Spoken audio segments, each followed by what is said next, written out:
So বন্ধুরা, আমি এখন আছি আমাদের ইসদাকপুর গ্রাম, মধ্যপাড়া যে গ্রাম আছে, যে চক, সে চকে। এখানে দেখতেছি অনেক ভালো ভালো জাতের, যেটা সচরাচর বেশি যে কলা খাওয়া হয়, সবরি কলা। সেই সবরি কলার বাগানে আসলে আমি তো সচরাচর এই আমাদের যে চক আছে, চকের এই সাইডে আসতে পারি না, কারণ দোকানে থাকি সারাদিনই। রাত্রেবেলা এসে আবার খাওয়া দাওয়া করে ঘুমিয়ে যাই।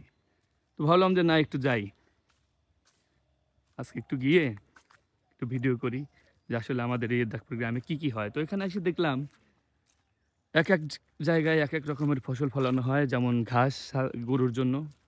তারপরে আমাদের যে আহ, চকে বেশিরভাগই ধান উৎপন্ন হয় এই সময়, ইরি ধান। ইরি ধানটা অনেক ভালো আমাদের এই গ্রামে হয়। এখানে দেখতেছি খোলে কাকা আসলে কাজ করতেছে তার কলার বাগানে। কাকা, আপনার কি শুধু এই সবজি কলারই চাষ হয় নাকি অন্যান্য কোনো কিছু হয়? সবরি কলা, আনাজি কলা। সবরি বেশি হয়, সবজি কলা। হ্যাঁ। তো যাই হোক, এখানে সবজি কলার চাষই বেশি হয়। আমি আসলাম যে আসলে একটু দেখে যাই। কাকার এখানে তো সচরাচর আসি না, এদিকে খুব কম আসা হয়। দেখেন এই যে কলা গাছে কলা ঝুলতেছে, অনেক ভালোই লাগে আসলে। ফরমালিন ছাড়া যে কলাগুলো এই কাকার এই বাগানে পাওয়া যায়। অনেক বড় বাগান কাকার, এই সাইড থেকে প্রায় ওই সাইড পর্যন্ত তাও 2-3 বিঘার উপরে হবে। ও সাইডেও দেখা যাচ্ছে, জুম করে দেখে আপনাদের। তা আসলে ভাবলাম যে না, একটু যাই, গিয়ে আপনাদের মাঝে আসলে আমাদের ইসদাকপুর গ্রামের যে চক, মধ্যপাড়া যে চকটা আছে, মানে পুরা চকই আর কি। মধ্যপাড়া আমি থাকি, তাই মধ্যপাড়ার কথা বলতেছি।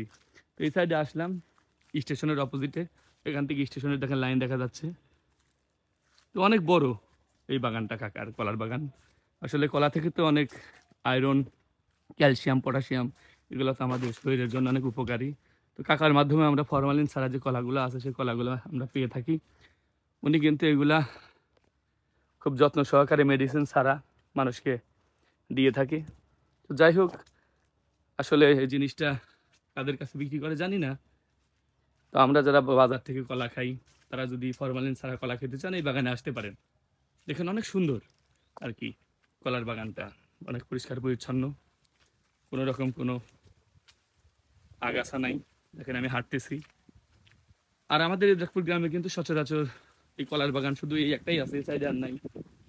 আর বিশেষ করে কিন্তু কলার যে বাগান, কলা যারা সংগ্রহ করে, আমাদের অপোজিট যে গ্রাম আছে কাশীনাথপুরের ওপারে, ওখানে আপনার আমমাত্রে গিয়ে ওখানে কলার বাগান অনেক পাওয়া যায়। কিন্তু আসলে ইসদাকপুর গ্রামে দেখেন এই কলার বাগান এই একটাই, অনেক বড় কলার বাগান। আসলে আমি পুরাটাই দেখানোর চেষ্টা করতেছি আপনাদের। দেখেন প্রায় গাছেই কিন্তু কলা আছে।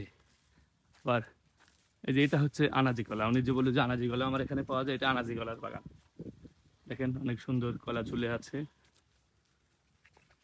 তো যাই হোক, আমি ওদিকে যাবো না। একজন দেখতেছি ঘাস কাটতেছে এই বাগান থেকে। এই হচ্ছে পুরা বাগান। তো যাই হোক, আমি আর ভিডিও করবো না।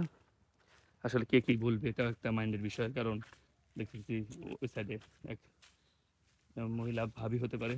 তো উনি ঘাস কাটতেছে, আর এটা দেখেন ধানের ক্ষেত, ধান কেটে নিয়ে যাচ্ছে এই টাকা।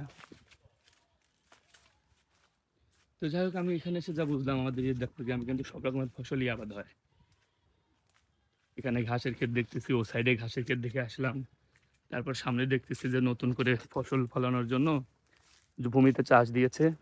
এখন নাকি একজনের কাছে জিজ্ঞেস করলাম, সে বললো যে এখানে এখন মুড়ি কাটা যে পেঁয়াজ আছে, তারপর যেগুলো হালি পেঁয়াজ আছে সেগুলো লাগাবে। তারপরে আপনার গম, শস্য, কলই, ঘাস যেটা, এগুলো উৎপন্ন হয় আমাদের এই চকে। এক ভাই দেখতেছে আবার ধান কাটতেছে সাইডে।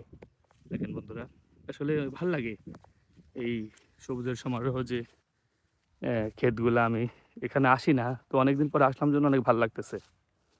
তো যাই হোক, আপনারা সবাই ভালো থাকবেন, আমার জন্য দোয়া করবেন, আমি আপনার জন্য দোয়া করব। আবার পরবর্তী ভিডিও পাওয়ার জন্য আমার এই ভিডিওটা লাইক, কমেন্ট, শেয়ার করে দিবেন। ধন্যবাদ।